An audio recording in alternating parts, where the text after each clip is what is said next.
I hope you enjoy our program. We've got lots of good speakers. This is going to move very quickly, and hope you enjoy it, and then I hope you get out and talk to your friends and neighbors about the importance of voting on Tuesday and then celebrating. A couple weeks ago, I had a conversation with a Democratic state congressional candidate by the name of Jim Baldwin. I regret to inform you he's not here. And I only asked him for his positions on where he stood and his platform, to which he replied, he said, quote, "I'm going to let the voters decide." Great, but that's not what I asked. I asked what your platform was, what your ideas were, where do you stand? For instance, where do you stand on extending the Bush tax cuts? To which he replied, well, I'd be for extending them, but the voters would have to come out and say that's what they support. And I was like, no. A platform is one, taxation, install the fair tax and call for the temporary extension of the Bush tax cuts. 2, energy, commit to nuclear power by 2020. 3, trade, call for Missouri and the federal government to pass free trade agreements. 4, money, stop the printing press in Washington. 5, spending, eliminate earmarks and cut to the bare essentials. And 6, healthcare, call on the federal government to open access across state borders and repeal Obamacare like the people want. Especially Missourians, which he's supposed to be supporting, who repealed back on August 3rd by a 75% margin Obamacare. I just have one thing to say. I want my country back. Do you? I want to thank all of the Tea Parties across the nation. Without their springing up and bringing us out of our houses, thinking, oh, I'm just one person, what can I do? Well, together, we can do a lot, we are doing a lot, and we will do a lot. So let's change the country back to the way we had it when we were children. Problem with our southern border, because they can't seem to figure it out. Well, if you go back to 122 AD, Hadrian and his band of merry Romans built a wall across the entire continent of England. And if the Romans can do it, the Americans can do it in 211. Let's do it! Watch a flock of birds against the morning sun. Close your eyes and listen to the river run. Catch a firefly in your hand or a raindrop on your tongue. That's right. There is a God. There is a God. There is a God.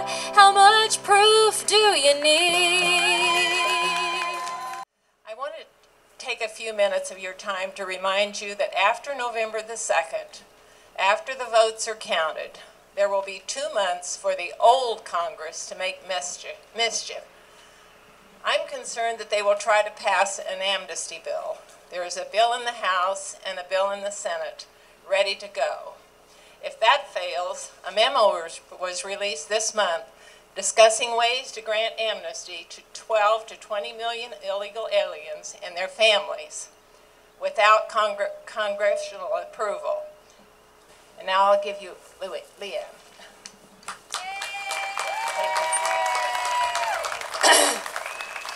As Francis said, my name's Leanne Benaddio.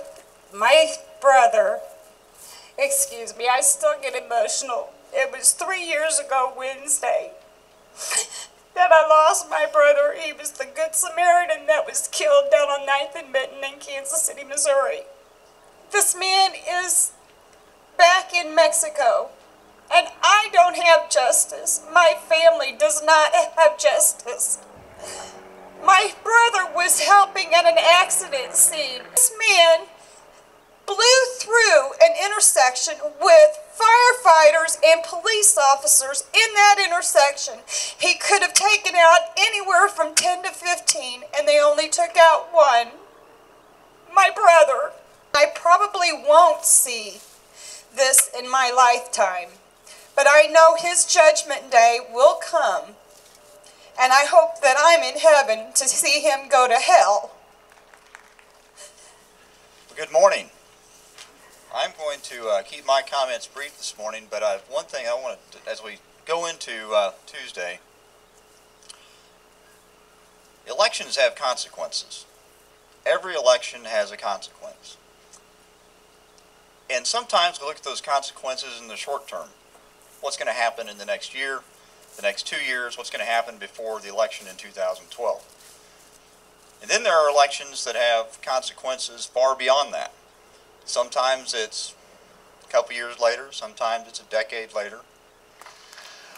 I want to believe that Ronald Reagan was right, that it is morning in America. It is sad to think that we are contemplating mourning the passing of America. We have been and continue to be an exceptional nation. We've gone from coast to coast, around the world, and then to the moon. Where that can-do spirit goes next, we will decide on Tuesday. The American dream is attainable with hard work. Washington, give us an opportunity without your intervention or holding us back. No new entitlements. Don't tax our country into bankruptcy with health care. I know that we all believe in helping those who are afflicted and can't help themselves. And we must give a helping hand to those that need temporary assistance. But they must become self-reliant. Jack's latest book, I believe, is Deconstructing Obama. Is that correct? And he has written, as I said before, several others. So without further ado, I'd like to introduce Jack Cashill.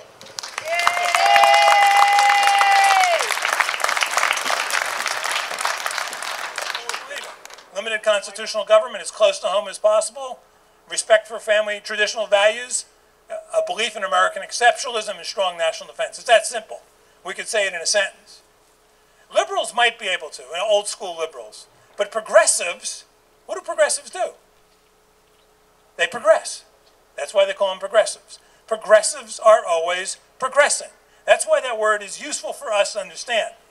Now that may sound like a tautology. Tautology is just an evident redundancy, something that you don't really have to repeat. I was watching one of the Sunday shows last week, and Christine Amanpour, who makes however millions of dollars for hosting whatever stupid show she does on Sunday morning, turns to George Will and says, "George, do you agree that young voters are the voters of the future?" And George Will says to her, "Christine, I think that's a tautology," right? But progressives progress is something that is something we have to keep in mind. Now, as they progress, they end up taking positions that they can't even believe themselves they would have taken 5 years ago. Let me give you a couple examples. The Ground Zero Mosque, right? Now, here's a religion that believes in, well, on the positive side, they're anti-abortion, Islam. They have skeptical about Darwinism, which isn't terrible. They believe in families, however many wives they may have and whatnot, but they're also, however, so thoroughly anti-homosexual that they believe in stoning homosexuals to death. They believe in no rights for women at all. In other words, they're the least likely group in the world for liberals to embrace. So why have they embraced them? Because by embracing them, they can feel morally superior to us. That's why they do it. And so it leads them to stupider and stupider positions because they have to keep progressing. So now they're in favor of building a mosque right at Ground Zero. And when Bill O'Reilly says something totally common sense on The View, I don't know if you saw this, he says, Muslims killed us on 9/11. That's self-evident. There were 19 people involved, 19 of them were Muslims. And they were doing it in the name of Allah. I would say that's pretty accurate. And so what happens? Joy Behar and Whoopi Goldberg jump up off the set. Now, jump is hard. They pull those massive carcasses off the set, and they shuffle off. And they're getting paid millions of dollars. This is a strange country. It's a lot of good things going on, but I'm not sure it's one of them. Now, a week later, Juan Williams, who fits that earlier definition, not of a progressive, but a liberal. Someone who has a fixed set of values. We may not agree with him, but he's at least a decent human being. I'd say we all feel that way about him. He's on there talking with Bill O'Reilly about this, and he says something we all believe. That when they get on an airplane, well, hell, the Department of Homeland Security is telling us to be vigilant. Who are we supposed to be vigilant about? People who are likely to hijack your airplane. And who's likely to hijack our airplane? Let's see. How about young Islamic males, right? And that's what he says. I get nervous every time I see that. NPR fires them promptly without even a word of hearing anything. Not only that, they take his utterly, totally common sense thought, and the head of the NPR, by the way, who used to work in the Soviet Union, and that's something that's going to come out in the next few days, says he should see a psychiatrist. That's what they did in the Soviet Union. You expressed a common sense thought, they sent you, the first circle of hell, really. That's what the Solzhenitsyn called it, the psychiatric wards. It was filled with dissenters. They progress. Now, why they're progressing on that front, they're progressing on another front that you and I would, or Orwell would call doublethink. Two contradictory thoughts progressing simultaneously. Homosexual marriage, right? In 2008, Barack Obama, as part of his platform, says, I believe that marriage should be between a man and a woman. In 2008, right?